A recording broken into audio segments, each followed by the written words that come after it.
Terima kasih atas kesempatannya. Pada kesempatan kali ini, saya akan memperlihatkan hasil survei atau observasi saya mengenai UMKM.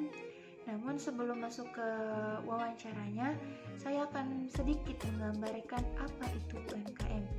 Nah, UMKM atau usaha mikro, kecil, dan menengah merupakan kegiatan usaha yang mampu memperluas lapangan kerja dan memberikan pelayanan ekonomi secara luas kepada masyarakat, dan dapat berperan dalam proses pemerataan dan peningkatan pendapatan masyarakat, mendorong pertumbuhan ekonomi, dan berperan dalam mewujudkan stabilitas nasional. Nah, selain itu, usaha mikro, kecil, dan menengah ini juga menjadi salah satu pilar utama ekonomi nasional yang harus memperoleh kesempatan utama, dukungan, perlindungan, dan pengembangan seluas-luasnya sebagai wujud keberpihakan yang tegas kepada kelompok usaha ekonomi rakyat, tanpa mengabaikan peranan usaha besar dan badan usaha milik negara atau BUMN. Nah, berbicara mengenai tempat atau usaha yang saya datangi, yaitu tempatnya berada di Minasopa, Blok N15 nomor 20. Mereka menjual bahan-bahan sembako. Nah, berikut adalah video wawancara saya dan salah satu pemilik ataupun karyawan dari tempat usaha tersebut. Baik, ada beberapa hal yang ingin saya tanyakan kepada kakak. Pertama yaitu produk apa saja yang Anda jual? Kalau jenis produk yang kami jual itu adalah bahan-bahan sembako seperti bahan-bahan dapur, dan banyak lagi jenisnya seperti cemilan-cemilan dan lain-lain. Kira-kira harga produk yang Anda jual kisaran dari berapa hingga berapa? Kalau untuk sembako dan cemilan-cemilan itu tarafnya itu dari harga 2.000 sampai dengan 20.000 ke atas. Kira-kira juga bentuk promosi apa yang Anda lakukan untuk menarik konsumen?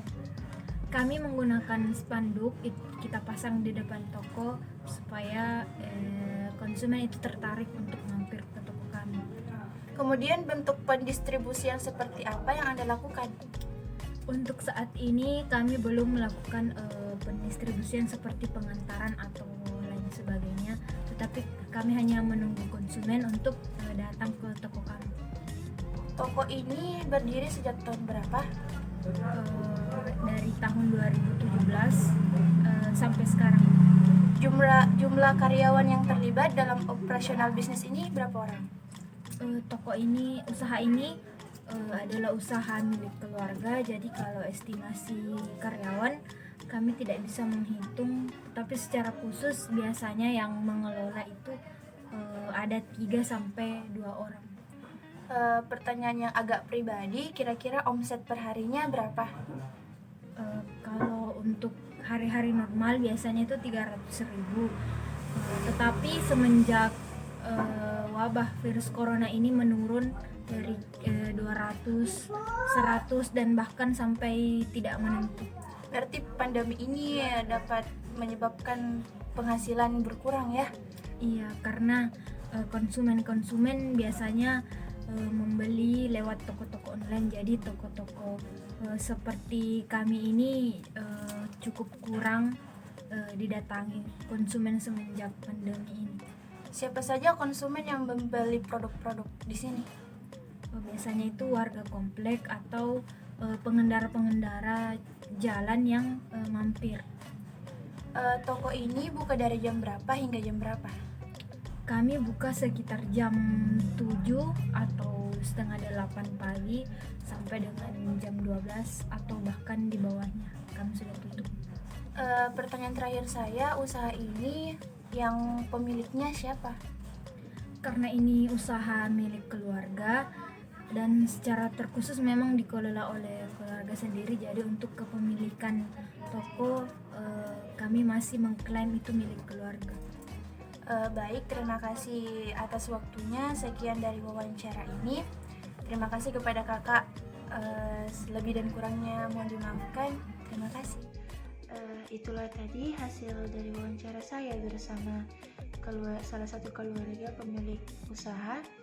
Nah, jika ditanyakan kepada saya apakah usaha tersebut termasuk dalam usaha mikro, kecil, atau menengah, nah saya akan menjawab bahwa usaha tersebut termasuk dalam usaha kecil. Mengapa demikian? Karena tertera dalam Undang-Undang Nomor 20 Tahun 2008 bahwa dalam bab 1 Ketentuan Umum Pasal 1 dijelaskan atau dijabarkan beberapa penjelasan mengenai usaha mikro, usaha kecil, usaha menengah, usaha besar, dan lain-lain. Nah, saya berfokus kepada usaha kecil. Usaha kecil di situ tertulis bahwa usaha ekonomi produktif yang berdiri sendiri, yang dilakukan oleh orang perorangan atau bukan badan usaha yang bukan merupakan anak perusahaan atau bukan cabang perusahaan yang dimiliki, dikuasai, atau menjadi bagian baik secara langsung maupun tidak langsung dari usaha menengah atau usaha besar yang memenuhi kriteria usaha kecil sebagaimana dimaksud dalam undang-undang ini. Nah, dari hasil wawancara saya bersama beliau mengatakan bahwa usaha ini merupakan usaha milik keluarga dan orang-orang yang bekerja di dalamnya pun masih dalam status atau hubungan keluarga. Nah, di dalam usaha kecil penjelasannya sudah jelas bahwa usaha ekonomi produktif yang berdiri sendiri yang dilakukan oleh orang perorangan atau badan usaha yang bukan merupakan anak perusahaan atau bukan cabang perusahaan yang dimiliki. Nah, usaha tersebut mereka bangun sendiri dan bukan merupakan anak perusahaan atau bukan cabang perusahaan yang dimiliki atau dikuasai atau menjadi bagian baik langsung maupun tidak langsung dari usaha menengah atau usaha besar. Nah, jika berbicara dari bagian kriteria terlihat dalam Undang-Undang Nomor 20 Tahun 2008 Bab 4 bagian kriteria pasal 6. Di sana tertera beberapa kriteria usaha mikro, usaha kecil, usaha menengah, dan lain-lain. Kita berfokus pada kriteria usaha kecil. Nah, dalam kriteria usaha kecil ini terdapat dua kriteria. Pertama, memiliki kekayaan bersih lebih dari 50 juta rupiah sampai dengan paling banyak 500 juta rupiah, tidak termasuk tanah dan bangunan tempat usaha. Atau kriteria kedua yaitu memiliki hasil penjualan tahunan lebih dari 300 juta rupiah sampai dengan paling banyak 2 miliar 500 juta rupiah.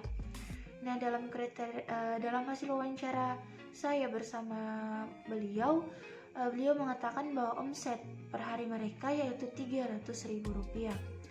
Jadi jika kita hitung-hitung dalam per tahun, kekayaan bersih mereka itu kurang lebih 109 juta rupiah, tidak termasuk tanah dan bangunan tempat usaha, karena tanah dan bangunan tempat usaha mereka itu milik mereka sendiri, karena usaha tersebut mereka bangun masih dalam lingkup rumah.